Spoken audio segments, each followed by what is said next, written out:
नमस्कार, मैं रवि कुमार और इस वक्त आप देख रहे हैं तरंग क्राइम न्यूज। लगातार क्राइम का स्तर बढ़ता ही जा रहा है। जिस तरीके से आबादी बढ़ती जा रही, जनसंख्या बढ़ती जा रही, उसी तरीके से अपराध भी बढ़ते जा रहे हैं। रीवा का एक हाल ही का मामला जो बीते दिन एक वीडियो वायरल होता है और ये लगभग वीडियो पूरे भारत भर में जिस तरीके से वायरल हुआ है, आपने भी देख लिया ही होगा कि आखिर में इस वीडियो के अंदर क्या है। जहां दूसरी तरफ महिलाओं को एक सभ्यता, एक पर्दे की बात की जाती है, वहीं दूसरे तरफ यह भी देखा जा रहा है कि उनको जीते जी गाड़ दिया जा रहा है। आखिर में सरकार के इस सिस्टम को लेकर के क्या कहेंगे? आपको जो दिखाई दे रहा है वही हकीकत है या जो नहीं दिखाई दे रहा है वो हकीकत है? आइए हम आपको अवगत करवाएंगे इस न्यूज से और खास खबरों से, और जिस तरफ शायद सिर्फ जो जिन चीजों को आप देख नहीं पा रहे हैं उस सिस्टम से भी हम आपको अवगत करवाएंगे। ये मामला है रीवा शहर का, जहां पर रीवा में कई तहसील हैं।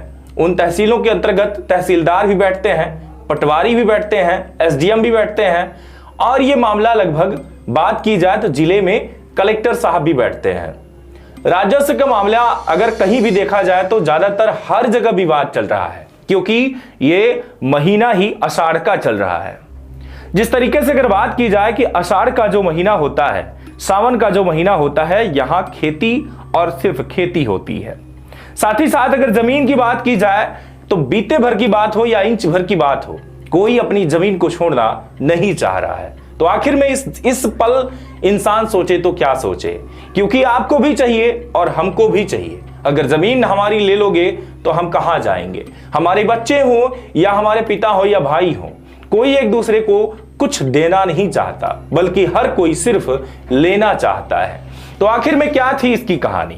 हम आपको बता दें कि ये जो मामला है, जहां देखने को मिला कि मध्य प्रदेश के रीवा के हिनौता गांव में दबंगों ने महिलाओं के साथ जमकर मारपीट की।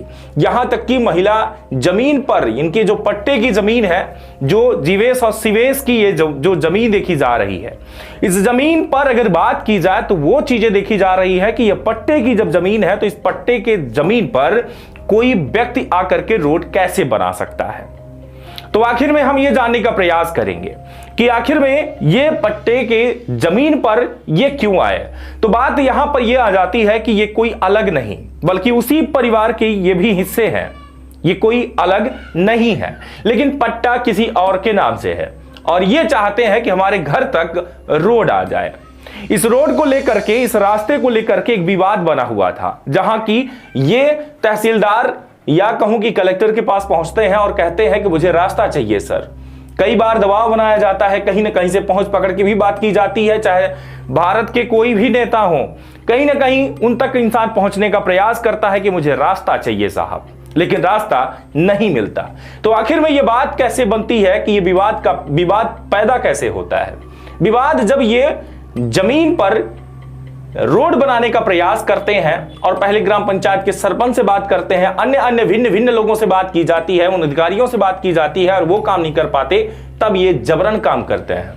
यहां तक कि इसके पहले भी ये पुलिस के पास जाते हैं और शिकायत करते हैं, लेकिन इनकी शिकायत कभी भी सुनी नहीं जाती।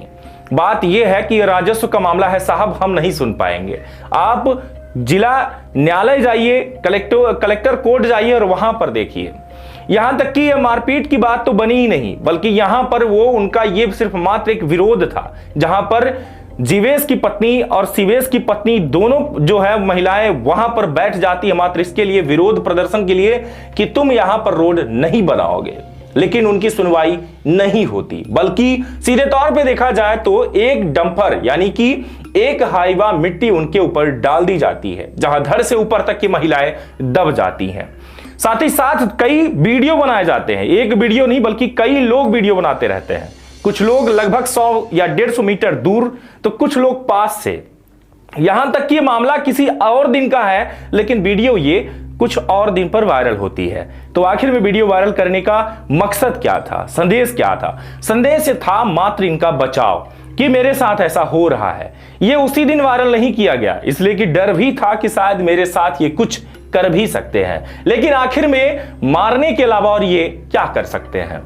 सीधी सी बात तो यह है कि आखिर में इंसान तो वो भी था जो रोड बना रहा था, लेकिन उसके बावजूद भी महिलाओं पर अत्याचार कर रहा था। आखिर में उसे रोड जो चाहिए था, क्या रोड के लिए इंसान किसी की हत्या कर देगा, किसी का गला घोट देगा, किसी को जीते जी जमीन के अंदर दफन कर देगा?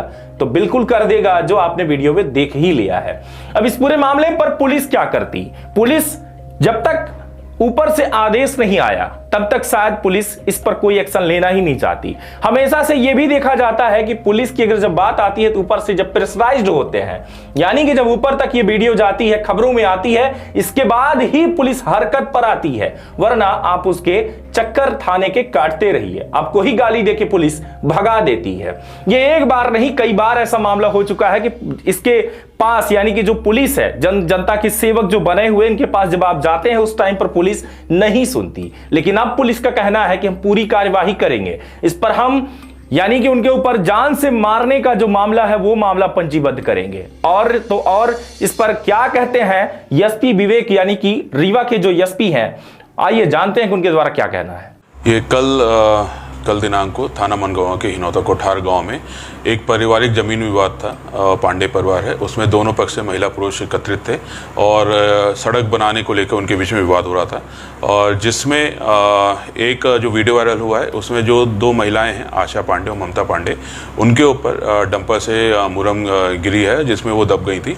और तत्काल ही जैसे ही पुलिस को इसके बारे में सूचना मिली है, तत्काल ही पुलिस ने इसमें देहाती नालसी में हॉस्पिटल में ही एफआईआर इसमें कायम किया था, धारा 110 भारतीय न्याय संहिता में, जो कि कल्पेबल होमिसाइड के अटेम्प्ट को लेके होता है। और इसमें पुलिस ने डंपर को जब्त कर लिया है और एक जो आरोपी है विपिन पांडे, उसको हिरासत में लिया है। 2 अन्य आरोपी हैं जिनकी तलाश की जा रही है। कुछ अन्य वीडियो साक्ष्य भी हमको मिले हैं, फुटेज भी मिले हैं और उनके आधार पर भी पूरी विवेचना की जा रही है। और जो महिलाएं हैं उनकी हालत नॉर्मल है, उनको हॉस्पिटल से डिस्चार्ज कर दिया गया है। सर, कुछ ऐसी चीजें निकल के आ रही हैं कि महिलाएं आदिवासी हैं, कुछ इस तरह की चीजें? नहीं, बिल्कुल ये पूरा एक पारिवारिक विवाद है। और ये जो इसमें आरोपी जो अभी तक बने हैं, जो हमको वीडियो से आइडेंटिफाई हुए हैं, वो इनके महिला के वो ससुर देवर लगते हैं। और जो महिला हैं उनका नाम आशा पांडे और ममता पांडे है। और जो आरोपी हैं उसमें जो प्रदीप कोल है वो ट्रक का जो डंपर का चालक है।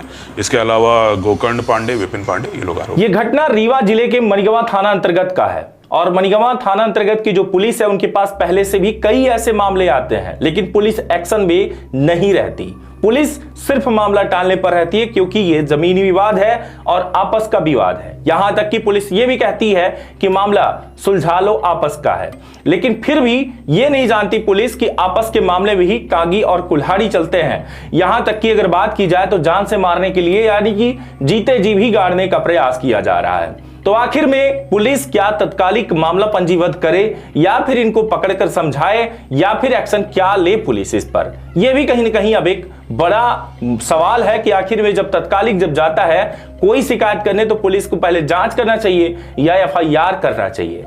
इस पूरे मामले पर हम आपको बता दें कि जब ये मामला तूल पकड़ लेता है तो ये धीरे धीरे ऊपर पहुंचता है, इतना ऊपर कि मुख्यमंत्री के पास भी पहुंच जाता है। यहां तक कि जीतू पटवारी कांग्रेस अध्यक्ष जो है उनके पास भी पहुंचता है और उनके पास पहुंचने के बाद वो खुद एक्स पर इस पूरे वीडियो को जो है अपलोड कर देते हैं और अपलोड करने के बाद ये तक कहते हैं कि ये है मध्य प्रदेश के सीएम मोहन यादव का संस्कार और उन्हीं के द्वारा जिस तरीके से सरकार चलाई जा रही है उसके परिणाम।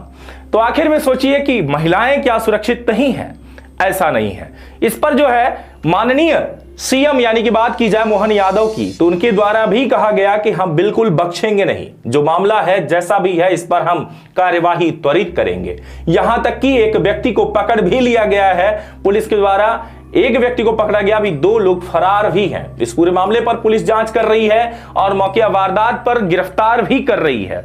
तो इस पूरे मामले पर आपका क्या कहना है, क्या राय है आपकी? इस पर किसको सबसे ज्यादा आप जिम्मेदार समझते हैं कि इतनी बड़ी अगर वारदात किसी के साथ हो रही है तो कानून का डर क्यों नहीं होता? आखिर में कलेक्टर का डर क्यों नहीं होता, एसपी का डर क्यों नहीं होता? ये कोई भी वारदात होने के बाद ही एक्शन क्यों लेते हैं? जब पहले कोई शिकायत करता जाता है उस टाइम पर कोई शिकायत क्यों नहीं लिखता? क्या सब मिले रहते हैं या फिर इनको कोई ना कोई छूट देना चाहते हैं कि तुम जो करना हो भी फिलहाल कर लो, बाद में जो भी है हम कोर्ट में देख लेंगे? ये कहीं ना कहीं एक वारदात जो है जो सामने देखने को मिल पा रही है, इस वारदात का कोई एक विश्लेषण अगर करना चाहें आप तो सीधे तौर पे कहा जा सकता है कि भ्रष्टाचार की चरम सीमा पर दीवार जो खड़ी होनी चाहिए वो नहीं हो रही, बल्कि वो दीवार खड़ी हो रही जो भ्रष्टाचार को और आगे बढ़ा रही है। लगातार बने रहें तरंग न्यूज के साथ, फिर मिलूंगा आपसे, तब तक के लिए अलविदा, नमस्कार, जय हिंद।